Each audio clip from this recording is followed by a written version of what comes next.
Hello and welcome back. In this video, we will try to understand conditionals in Java. To start with, first we will explore if-else statement, which is very important. Basically, this concept comes into picture if you want to perform some operation or if you want to execute certain piece of code based on the condition. If the condition is satisfying, then you would like to execute that, else you want to do something else. Example, if your parents are asking you to go and get something, you will put one condition. If you give me money, I will do it. If not, I will not do it. Something similar can be done in programming also. The syntax is very simple here. You have to say if and whatever is your condition, you may have to put here. Let me put some condition of your own choice. If this condition is true, if it is satisfying, then whatever piece of code you write inside the if block, that will be executed. If the condition is false, then whatever you write inside the else block, that will be executed. In case of if else ladder, all the blocks will not be executed. Only one block will be executed. If this is resulting in true, then whatever piece of code you write inside the if block, that will be executed. If it is resulting in false, then whatever you write inside the else block, that will be executed. For an instance, I have written one piece of code in the IDE. Let me open. As you can see, I have created a variable by the name age. Inside the age, we do have a data 17. Now I'm checking if the age is greater than or equal to 18. That means whatever data we have here, if it is greater than or equal to 18, then I would like to execute something, else I would like to do something else. So let me write one piece of code here. I will say system.out.println, and I would like to just write here, you are adult. As you can see on your screen, I have written the piece of code. So right now the age is 17. So of course, is age is 17 greater than or equal to 18? False. So this is resulting in false. If it is false, then whatever code you write inside the if block, that will not be executed. And whatever you write inside the else block, that will be executed. Inside the else block, I have written not eligible for driving license. So let's run and see if we are getting else block or if block. You can notice here, we are getting the result not eligible for driving license. That means whatever was there inside the else block. Now let me make it 18 or maybe 19 here. Now whatever data we have here, is it greater than or equal to 18? Yes, it is greater than 18. Then whatever you write inside the if block, that will be executed. You can see here, we are getting the result whatever we had written inside the if block. It could be anything, not just one statement. It could be whatever code you want to execute, not just system.out.println. We will explore with more example. One more point I would like to highlight here. Whenever you have a single line statement inside if block or else block, writing this curly bracket is optional. You can ignore this, though it is not recommended, but however, you have option to ignore. You can write directly like this. There is no problem here. Fine. But however, if it is having only single line statement, if you have more than one line, then must and should you may have to write this curly brackets. Though it is recommended to use the curly brackets for the good readability, however, you do have an option to write it or ignore it. Also, I hope you have observed in case of if else, only one block is getting executed. Though we have code inside the if block also, we have code inside the else block also. Based on this condition, whether it is true or false, one specific block is getting executed. Not just this, we can put multiple conditions also here, not one condition. You can write any number of conditions and you can execute. Let me write some code here. As you can see, I have written some piece of code on your screen. Within a variable score, which is of integer type, I have stored 85. Also, I have created one more variable, which is grade by a type character. Now I'm checking if the score is greater than or equal to 19, whatever data we have inside the score, then I want to execute whatever code I have written inside the if block. Fine. Then if it is not greater than, then I have to execute whatever is there inside the else if. Now I'm putting the multiple conditions here. Automatically whatever is there inside this, that will not be executed. Again, I'm putting one more condition. Now you can see here, the score is 85. It will be checked here. Is whatever data inside the score variable, is it greater than 90? The answer is yes, it is greater than, or no, it is false actually. It is not greater than 90. it is 85 here. So of course this is resulting in false. If it is resulting in false, then of course whatever piece of code you have written here, that will not be executed. The matter will not go to else block directly. Again it will come and check here. Else if, again you're checking, is it greater than 80? Yes, it is 85, right? It is greater than 80. Now whatever piece of code you have written here, that will be executed. In the previous example, I was directly printing using the system.out.println inside the if and else block. Right now, inside this, I'm performing certain operations. Maybe this data I'm storing inside this variable. Later at the end, I will print it. There is no problem. Both of them are equal. You need not to print here. If you want, you can print here also. Grade A, grade B. There is no problem in that. I would like to just store the data inside some variable based on certain conditions. Fine. So now based on this, of course, else if this particular block will be executed. Inside the grade variable, B will be assigned. And the remaining blocks, whatever you have written, that will not be evaluated. That will not be even considered. Then of course, control will directly go outside the if else ladder. And you have here system.out.println, your grade is whatever data is there inside this variable. Now, based on whichever particular block is getting executed, the grade value has been assigned. Right now, since this block is satisfying the condition, so that means this block will be executed. So inside the grade, we have a grade by the name B. Let me execute this program here. If I execute, you can notice your grade is B.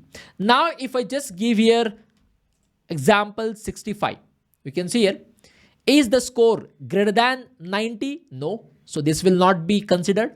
Again, I'm checking. Is it greater than 80? No. This will also not be considered.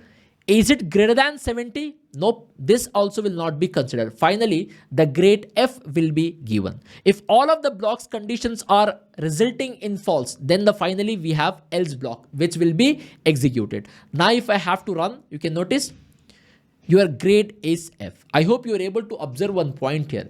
Based on the condition, only one block is getting executed. Fine. Now there will be one situation. What if more than one block is satisfying the condition? For an example, I will write here 75. Fine. Here also I will write greater than 70. Now you can please see here, the score inside this variable, we have a data 75.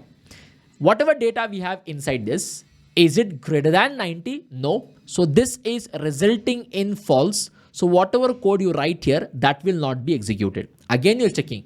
Is it greater than 70? Of course, 75 is greater than 70. So this is satisfying. Now this condition is also satisfying. Both of them are true, right? Now which will be executed? Will both the blocks will be executed? No. The first block. If this block is already satisfying the condition, the matter will not even go ahead. It will not be even checked. The other blocks will be checked only if this condition is false. Example, if all of them are maybe greater than 90, you have written the condition which all of them may result in true. If first condition is already satisfying, it will not be evaluated. The other conditions will not be evaluated. That will not be even considered. So if this is already satisfying, if the score is greater than 70, since it is already true, the other blocks will not be even checked. That will not be considered. That is not a part of execution. Even though this is also true, it will not be even considered. Whichever the first block which is satisfying, that will be considered. Now, if I have to execute, you can see you will get the score as B.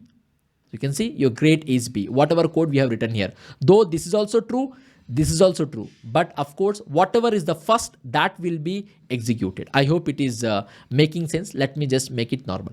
Fine. Not just that, you can also do the nesting. Inside the if, you can write one more if else if there is no problem. Inside this also, if you want, you can write again if else. For an instance, I will just check here. And score is, maybe I'll say here, less than, or maybe I would like to say here, less than 95. Or maybe I would like to do one thing here. It is greater than 85, and if it is less than 100, or maybe I would like to say greater than 85, or let me do one thing here. Let me just erase it. If it is greater than 85, directly I'll not assign grade A. I'll do one thing. Again, I'll put the condition. Fine. So I would like to put the condition. If it is greater than if the score is greater than 85, and if the score is less than, of course it is already greater than 85, it has been checked here. Now I would like to check only this much. If the score is less than or equal to 90, I would like to assign maybe some grade. Else I would like to do something else. Maybe I'll put one more condition here. If it is greater than 85, only then the matter will come inside the if block. Again, in the if block, I'm checking one more condition. Is it less than 90? Then I would like to assign, maybe it is as A. I would like to say here, it is A grade. Fine. Else if I will check here, if the score is less than 95, less than or equal to 95, then I will assign the grade equals to, I will say here maybe AA, or maybe I'll say here instead of me storing that again, because in a character in Java we can store only one character, not more than one character. I would like to directly print here system.out.println. I would like to say here A plus. Fine. Else finally I would like to just print whatever data we have inside this particular variable. So I would like to just erase this, and I will say here system.out.println. I will say here A plus plus. Similarly, right now maybe I will rewrite it once again. I would like to just directly printing, because in a character we can store only one data. Let me just rewrite this.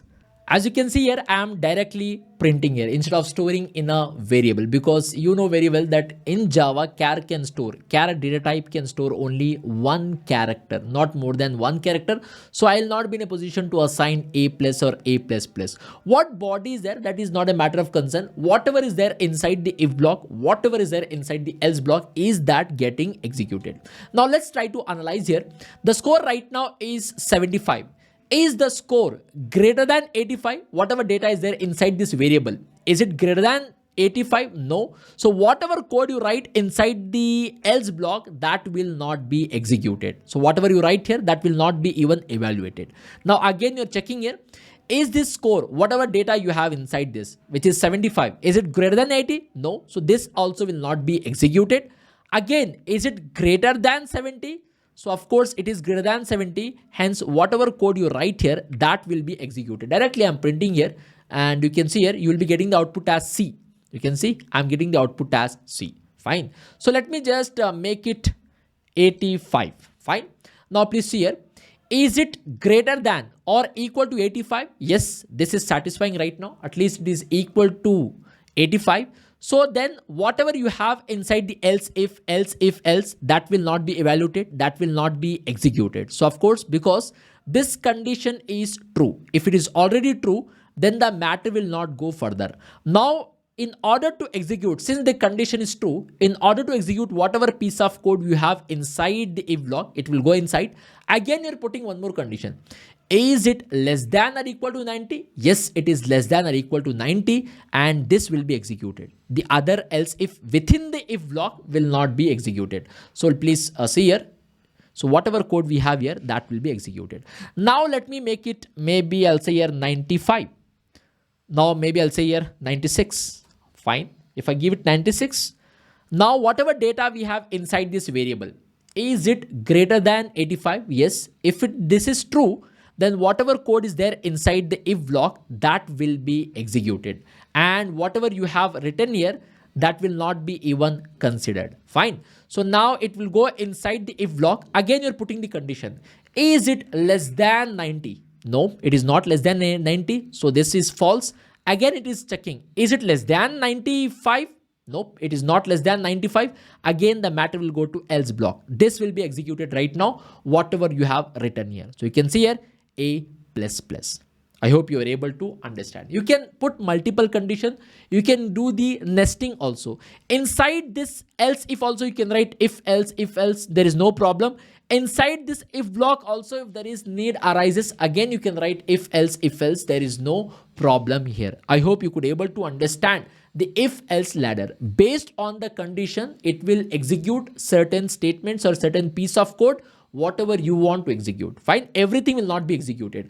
I hope now you are able to understand the if else ladder. I want you to write the code. I want you to practice it so that you can have a good hold on this. Again, this is just the start of this conditionals. So moving forward, we are going to explore, or we are going to use these conditionals very often. You will have a good hands-on experience. Now to start with, I hope you got the basic picture of how this if else ladder works. Fine. So thank you so much for joining me in this video. Again, we'll meet in the upcoming video and learn the remaining basics of Java. Thank you so much again for joining me in this video.